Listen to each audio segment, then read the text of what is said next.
What's going on, guys? We're back today. I want to discuss a underrated list for you. Just some cards to buy now in August of 2024.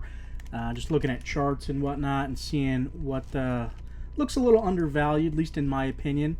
And then I want to bust open while we're discussing, just crack open a few packs for you. I got a couple packs of Crown Zenith. We've got the Paldea Evolved and some Silver Tempest. So we'll crack a few packs and get started here. So the first card on the list, and these are going to be cards all under $10 currently, 10 or less, that I think you're probably safe picking up now. So that's what I want to discuss. First card on my list is Paldean Fates, the Secret Illustration Rare Clive. Really pretty artwork on the card. It's got also a few Pokemon in the background that are quite popular. I want to say it has the Psyduck in the illustration, and I think it's got the Sylveon, I'm trying to think off the top of my head here, in the illustration as well. So I think that alone, having two popular Pokemon, and again, it's got a neat artwork in it as well. So I think that is a reason to pick that card up. So first card on the list, Clive from Paldean Fates. Looking to grab that one if I see it. Next card I want to mention that I think is a little bit underrated would be from Twilight Masquerade. And the card is the Hisuian Growlithe, currently sitting at $8.88. If I didn't mention, the Clive was sitting at $9.41, so under 10 as well. But Growlithe at $8.88 currently, illustration rare, so pretty nice card. I like that it is a paired card with the Perrin, who's got the camera, so most people who are picking up the Perrin are going to want to pick up the Growlithe as well. So I think because of that reason, we'll see Growlithe hold value in the future and potentially move up higher, just because Perrin, I think, will keep her popularity there, especially with the camera aspect. Just a really neat card overall. So I can foresee the Growlithe going up over time as the set rotates out, and people still want to hold that Perrin Growlithe double pairing card. I just think it's a neat design. My next card on the list that I think is underrated is sitting currently at $10, and it is the Metagross from Temporal Forces. I think that card is a gorgeous card. I love the snowman in the front.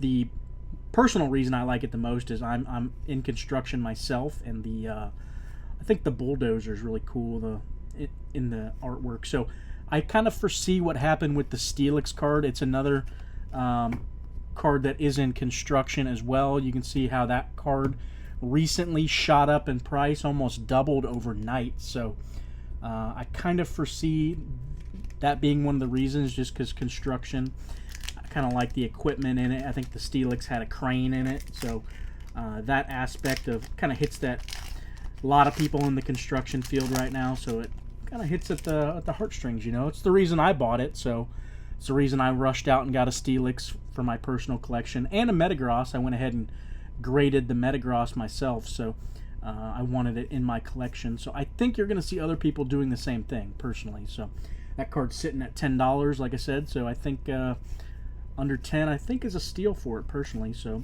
pick it up. Next card on my list, again, these are in no particular order either, is from 151, the good set out there. Now, I think this one is not one of the cards everybody's really chasing in the set, so but I think 151 is going to be one of them sets that stands the test of time. People are going to want to complete that as a master set, just because the nostalgia with the 151 original Pokemon in it. So the card I'm talking about is the Mr. Mime Art Rare. Currently underrated, or undervalued a little bit compared to the rest of the art rares, in my opinion. Like the Caterpie, I think, was sitting up like $8. Machoke was like around $8, but the Mr. Mime's down at $4.37 right now. I think that is a little bit too cheap. I mean, the cost of a pack is probably $5, so the fact that you can get an art rare cheaper than the cost of the pack right now, to me, is a little crazy for a set that I think is gonna, again, stand the test of time. So I'd look to pick up that Mr. Mime if you can. And the final card on my list is an SIR, Secret Illustration Rare. It's from Paldea Evolved, and you can get an SIR for under 10 bucks. That's crazy. This card was touching closer to 15, 20 when it first came out, so just the fact that you can get one now for $9.88, the Grusha. And I love the artwork on the Grusha with the trees and in the background, or I guess in the foreground, I would say. It just looks really pretty. So for under $10 you can get a SIR. I'd say go ahead and snatch it up. Oh, we got something. Not too shabby. I'll take it. But that's going to do it, guys. Hopefully you enjoyed the list. Like I said, those are some of the cards I'm looking to pick up right now before stuff starts rotating out and you can't get it anymore. So hopefully you enjoyed the list. As always, please hit that like button and that subscribe button. I'll try to do some more videos like this in the future. And as always, guys, I appreciate you watching. Have a good night.